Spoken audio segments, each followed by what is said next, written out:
생명 존중의 축복이라고 하는 제목으로 함께 하나님의 말씀을 나누기를 원합니다. 사람이 마음의 스트레스가 심할 때면은 누구든지 한 번쯤은 내가 죽어버리면 어떻게 될까? 라며 죽음을 생각하게 됩니다. 그러나 죽음을 생각하니 죽고 난 다음 나는 어떻게 될지를 모르기 때문에 죽음을 생각하면서도 불안해하는 자신의 모습을 경험하게 됩니다. 그러므로 사람이 죽음을 생각하게 될 때는 반드시 죽음이 어떤 것인지 아는 사람에게 물어보아야 그 불안함이 좀 해소가 될 수가 있겠죠. 그러나 이 세상에 그런 사람이 어디 있습니까? 그런 사람과 어떻게 우리가 죽음에 대해서 대화를 나눌 수 있단 말입니까? 네, 그렇습니다. 그런 사람은 없습니다. 자살을 경험하고 나서 어떻게 그 사람과 이야기를 나눌 수가 있겠습니까? 그러나 여러분, 딱 한 분 계십니다.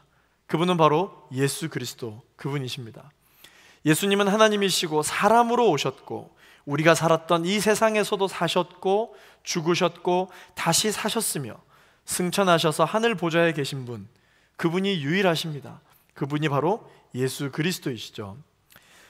덴마크의 철학자 세렌 키에르케고르는 죽음에 이르는 병이라고 하는 책에서 죽음에 이르는 병은 절망이다 라고 이야기를 했습니다. 이 절망이 결국은 죽음에 이르게 한다는 것이죠. 잠언 18장 14절 말씀에도 비슷한 말씀이 있는데요, 우리 함께 읽어보겠습니다. 시작. 사람의 병은 정신력으로 이겨낼 수 있지만 마음이 상하면 누가 견딜 수 있겠는가? 세상은 살면서 죽을 것 같이 고통스러운 상황은 언제든 우리 모두에게 찾아올 수 있고 바로 나에게도 찾아올 수 있습니다. 그러나 여러분 꼭 기억하십시오. 어둠을 물리치기 위한 유일한 방법이 있는데 그것은 바로 빛입니다. 아무리 칠흑 같은 어둠이라 할지라도 빛 한 줄기를 이길 어둠은 없습니다. 우리의 삶에도 이 어둠의 영역은 우리의 신앙과 무관하게 반드시 찾아오게 되어 있습니다. 그러나 바로 그곳에 빛이 비치면 어둠은 물러갈 수밖에 없다라는 빛과 어둠의 원리를 우리가 이해하고 기억하기를 원합니다. 그러나 어둠은 물러갔다 할지라도 우리가 그 빛 가운데서 여전히 눈을 뜨지 않고 꼭 감고 있으면 설령 우리가 빛 가운데 있다 할지라도 그 빛을 누릴 수가 없게 되겠죠. 모든 사람에게는 어둠의 영역이 존재하는데 하나님의 사람들은 이 어둠의 영역을 어떻게 다루어야 할까요? 오늘 본문을 통해 살펴보겠습니다. 첫 번째, 이 어둠을 다루는 방법입니다. 빛 대신 주님이 너는 내 것이다 라고 말씀하시고 계시다는 것을 여러분 기억하십시오. 하나님은 말씀에서 항상 이 성경을 통해서 너가 살리라 라고 말씀하시지 죽으라고 말씀하신 적이 단 한 번도 없습니다. 그러나 사탄은 우리에게 인본주의와 이 유물론적인 세계관을 들이대면서 저와 여러분을 어두움으로 유혹합니다. 너의 생명은 너의 것이야. 너의 생명은 너에게 책임이 있고 너에게 관리할 명분이 있고 너가 알아서 처분해도 돼 라고 유혹을 합니다. 이 말에 대해서 잘못됐다라고 이야기하는 사람은 요즘 시대에 크게 없을 것입니다. 왜냐하면 우리가 살아가고 있는 이 시대의 세계관이 그렇기 때문이죠. 그러나 여러분, 하나님께서는 뭐라고 말씀하십니까? 생명은 우리의 것이 아니라고 말씀하십니다. 생명은 바로 생명을 준 어떤 이의 것인데 우리의 생명을 주신 분이 누구십니까? 하나님이시죠. 하나님이 우리에게 생명을 주셨기 때문에 우리의 생명은 나의 것이 아니요 하나님의 것입니다. 그렇기 때문에 우리의 생명을 우리가 마음대로 할 수 없는 것이죠. 이사야 43장 1절 말씀을 같이 한번 읽어보겠습니다. 시작. 그러나 이제 여호와께서 말씀하신다. 야곱아, 너를 창조하신 분이 말씀하신다. 이스라엘아, 너를 만드신 분이 말씀하신다. 내가 너를 건져 주었으니 두려워하지 마라. 내가 내 이름을 불렀으니 너는 내 것이다. 아멘. 생명을 창조하신 하나님께서 오늘 저와 여러분에게, 그리고 죽음을 생각하고 있는 어떤 분에게 말씀하십니다. 너는 내 것이다 말씀하십니다. 죽고 싶다는 생각이 들 정도의 절망은요, 누구에게나 찾아올 수 있습니다. 그러나 그 절망의 상황에서 우리는 죽을 결심을 할 것이 아니라 죽을 각오로 하나님을 붙드는 편을 선택할 때 빛이 내 삶에 비치기 시작하고 어둠은 물러가기 시작합니다. 새로운 길이 열리는 것이에요. 이와 같이 생명의 주인이신 하나님께서 그 생명을 얼마나 귀하게 여기시는지 오늘 본문 이 열왕기상 17장의 엘리야 선지자를 통해서 보여주십니다. 오늘 본문으로 우리가 읽지는 않았지만 17장 1절 말씀을 우리가 화면을 보고 함께 읽어보겠습니다. 시작. 그때 길르앗에 살던 사람들 가운데 디셉 사람 엘리야가 아합에게 말했습니다. 내가 섬기는 이스라엘의 하나님 여호와께서 살아계심을 두고 맹세하는데 앞으로 몇 년 동안 내 말이 없으면 이슬도 없고 비도 없을 것이다. 7절 말씀을 계속 읽어보겠습니다. 얼마 뒤 시냇물이 다 말라버렸습니다. 그 땅에 비가 내리지 않았기 때문입니다. 열왕기상 17장은요, 이 엘리야 선지자가 아합에게 하나님의 경고를 전하는 것으로 시작이 됩니다. 엘리야는 몇 년 동안 가뭄이 올 것이고 비가 내리지 않을 것이라고 경고하죠. 비는 당시 물의 근원이었기 때문에 비가 오지 않는다는 것은 생명이 위태로워질 것이다 라는 뜻을 담고 있습니다. 엘리야는 이 비를 내리시는 분이 누구냐? 이 비를 내리는 것은, 또 비가 내리지 않게끔 하는 것은 사람의 영역 밖이라는 것을 선포하고 있습니다. 바로 하나님의 영역이라고 하는 것이죠. 비는 언제든지 자연적으로 내리게 되어 있어 라고 생각하는 것은 바로 인간의 착각이다 라는 것이죠. 자연 현상은요, 결코 자동이 아닙니다. 비를 주시는 분은 하나님이시고 생명을 지키시는 분도 하나님이심을 지금 엘리야가 선포하고 있는 것입니다. 하나님께서는 때로는 인간에게 하나님이 어떤 분이신지, 하나님의 성품이 어떻고 하나님의 특성이 어떤지를 하나님의 사람들에게 가르쳐 주시기 위해서 인간이 당연하다고 생각하는 것을 멈추어 버리실 때가 있습니다. 오늘 본문 7절 말씀에서처럼 비가 내리지 않자 어떻게 됐습니까? 온 땅에 기근이 왔고 엘리야는 하나님의 말씀대로 시돈 지방의 사르밧이라고 하는 이 마을로 가게 됐습니다. 그리고 그곳에 나뭇가지를 줍고 있는 한 여인에게 자신에게 물과 떡 한 조각을 달라고 요청을 합니다. 하나님께서 엘리야에게 그렇게 하라고 하셔서 한 것이죠. 엘리야는 하나님께서 하신 말씀에 대해 순종한 것입니다. 그런데 여러분, 하나님의 이 요청은요, 참 이해가 되지 않습니다. 자, 왜냐? 지금 여러분, 이 땅에 어떻게 비가 오지 않아서 기근과 가뭄과 그 어느 때보다도 물 한 모금이 중요할 때가 아니겠습니까? 그런데 이 엘리야는요, 이 물 한 모금이 정말 생명만큼 귀한 것인데 거기다가 물뿐만 아니라 양식까지 이 여인에게 요구를 하고 있습니다. 어떻게 보면 정말 진상 중에 진상이에요.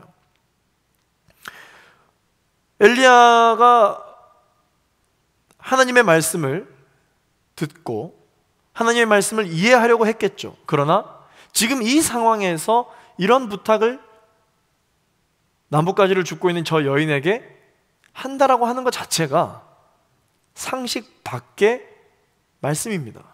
그러나 엘리야는 순종합니다. 왜냐? 하나님의 말씀이기 때문에 순종합니다. 그런데 아니나 다를까 놀랍게도 여인이 어떻게 답하는지 아십니까? 오늘 본문 12절 말씀을 우리 한 번 더 읽어보겠습니다. 시작. 그녀가 대답했습니다. 당신의 하나님 여호와께서 살아계심을 두고 맹세하는데 제게 빵은 없고 통에 밀가루 한 줌과 병에 기름이 조금 있을 뿐입니다. 제가 나뭇가지를 주어 저와 제 아들을 위해 음식을 만들어 먹고는 죽을 생각이었습니다. 여인의 지금 상황은 굉장히 절망적이었습니다. 나뭇가지를 줍고 집에 가서는 지금 본인이 가지고 있는 이 밀가루 한 줌, 이거를 아들에게 먹이고 나서 죽을 생각이었다는 것이에요. 극심한 가난으로 인해서 삶을 포기하려고 한 것이죠. 자, 그런데 여기서 참 또 이해가 또 되지 않습니다. 하나님께서 이 여인을 통해 엘리야를 보살피실 계획이었다면 엘리야의 입장에서 여인의 집이 좀 부유하거나 다른 사람들에게 나누어 줄 수 있는 물과 양식이 어느 정도 있는 사람을 만나게 하셨어야 했던 게 아닐까요? 그런데 자기 가족도 먹을 것이 없어서 이것 먹고 죽으려고 하는 여인을 통해서 엘리야에게 공급하시고 하나님의 일들을 하시겠다라고 하는 이 계획 자체가 참으로 이해가 되지가 않습니다. 하나님께서는 왜 이렇게 위기에 처한 가정으로 엘리야를 보내셨을까요? 하나님은 죽음의 위기에 처한 가정에 이 엘리야를 보내셔서 하나님께서 그들의 생명을 얼마나 존중하시고 얼마나 소중히 여기고 계시는지를 알려주고 보여주시기 위해서 보내신 것이죠. 사람은요, 자기를 기다려주고 관심을 가져주는 한 사람만 있다면 생명을 포기하지 않고 그 고난을 이겨낼 수 있습니다. 사람은 누군가를 위해 살아야 하는 존재이기 때문에 그 대상이 없다면 더 이상 살아갈 이유를 잃어버리게 되는 것이죠. 나는 왜 사나? 도대체 누구와 교제를 나누고 누구를 위해서 살아야 하는 존재인가? 그럴 대상이 없다면 나는 왜 사나? 그런 생각을 하게 된다는 것이죠. 하나님은 엘리야를 보내셔서 이 여인을 기다려주는 한 사람이 되게 하신 것입니다. 그리고 엘리야는 이 여인에게 하나님의 말씀을 전합니다. 오늘 본문 14절 말씀을 읽어보겠습니다. 시작. 이스라엘의 하나님 여호와가 땅에 비를 내리는 그날까지 통의 밀가루가 떨어지지 않겠고 병의 기름이 마르지 않으리라 하고 말씀하셨소. 하나님의 약속의 말씀을 이 여인에게 선포합니다. 생명을 포기하려고 하는 그 이유를 우리 하나님께서 엘리야를 통해 해결해 주시겠다고 말씀해 주십니다. 그리고는 더 놀라운 것이 다음 구절에 있습니다. 15절에서 16절까지 말씀을 읽겠습니다. 과부는 가서 엘리야가 말한 대로 했습니다. 그러자 그 여자와 엘리야와 그 식구가 여러 날을 먹었는데도 통에 밀가루가 떨어지지 않고 병의 기름이 마르지 않았습니다. 여호와께서 엘리야를 통해 말씀하신 대로 된 것입니다. 할렐루야. 아멘. 엘리야가 요청한 것도 말이 안 되지만 하나님께서 말씀하신 것이기 때문에 순종했더니 그 여인에게 소망이 생기기 시작했고, 그 말도 안 되는 약속의 말씀을 이 과부는 믿고 순종했더니 엘리야가 말한 대로 했더니 그러자 마치 오병이어의 기적과 같은 일들이 이 사르밧 과부의 여인의 가정 가운데 일어나게 된 것이고, 사르밧 과부는 하나님의 역사와 기적을 경험하게 된 것이죠. 그 여인 역시, 엘리야 또한 마찬가지지만 이 여인 역시 이해가 안 되는 상황임에도 불구하고 하나님의 말씀에 순종했습니다. 그리고는 어떻게 됐습니까? 기적이 일어났고 기적을 경험하게 된 것이죠. 오병이어의 기적처럼 음식이 끊어지지 않는 기적을 경험하게 된 것입니다. 하나님의 사람들은 이 절망과 어둠을 어떻게 다루어야 할까요? 두 번째, 눈을 떠야만 빛을 볼 수 있듯이 하나님을 바라볼 때 우리는 살아나게 되어 있습니다. 사르밧 여인과 그의 아들이 마지막으로 먹을 것을 먼저 엘리야에게 가져오라는 것은 이기적인 요구가 아니라 하나님을 바라보는 믿음을 그들에게 알려주는 하나님의 방법이었습니다. 인간의 상상을 초월하는 하나님의 방법. 그러나 하나님은 그 방법을 통해 일하시고 역사하시죠.